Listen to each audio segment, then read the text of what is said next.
Hi, my name is Cassie Marie, and I am the illustrator for my grandfather's book, How the Animals Found Out.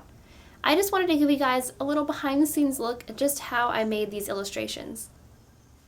How the Animals Found Out is the story of Noah's Ark from the animals' point of view. You always hear about Noah and the family, but this story really takes on a personality and the experience of the animals who boarded the Ark. Now, a little background on myself.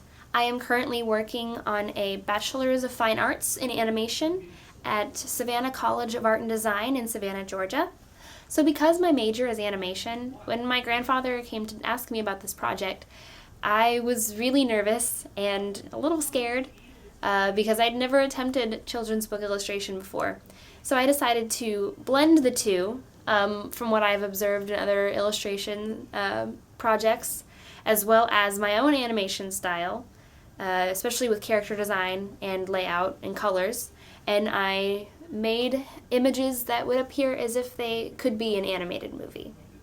As for my process, before I even start working on the actual final page, I fill up at least a page of sketches in my sketchbook, studying the animals and basically designing the character. I would basically watch videos and look at images of real animals and try to figure out what shapes they had in their bodies and design a character around the personality of each animal in the book. One of my favorite characters is Brennan Bear and his wife, and I did a whole spread on practicing bears, trying to get their personality across and working on just what their presentation would be. So then once I determined the character designs, I would start on the line art.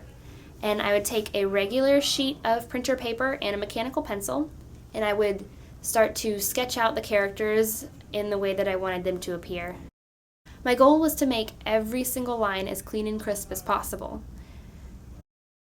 And once I got the line art to look just the way I wanted, I would scan them into the computer. One of my favorite methods is blending traditional media and digital media together. So I usually will do pencil lines or sketches or textures, or maybe even take real paint and do slabs of color or texture and then scan them into the computer to be used in my digital media. So once I have the line art ready, I bring the scanned image into Photoshop. And Photoshop is a digital program specifically for editing photos. However, a lot of artists have adapted Photoshop for digital painting and coloring. Now, to get the best control out of my digital art, I use a Wacom bamboo tablet. And what that is a small device that plugs into my computer, and it comes with a pen. And when I use the pen on the surface of the tablet, it makes the mouse match the movements of the pen as I'm drawing or writing, and it makes it so much easier for me to do digital art. So once I've gotten the line art clean and organized in Photoshop the way I want it, I start painting in the base colors, and this can be a little rough. I usually slap on the color as quickly as possible, and then I go around with an eraser tool and take care of cleaning up the edges, making it match the line art that I've had before. It's very much like coloring in the lines. It's very much like a coloring book at this point.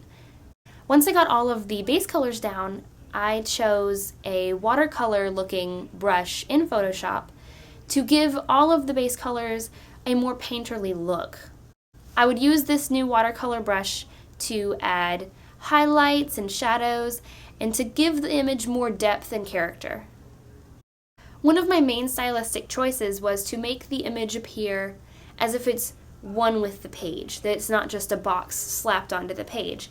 So I decided to make the edges of each image look like they're painted or like they're pieces emerging from the page itself. To do that, I would use the same watercolor brush to instead paint in what parts of the image you would see, very much like a mask. Cleanup would usually follow, making sure that all of the edges around the box were pure white to match the page, and that making sure all of the important things like the animals' faces and expressions were in focus and clear. Each illustration takes roughly an hour to 3 hours to complete, depending on the amount of characters or the complexity or the amount of colors and cleanup that is needed.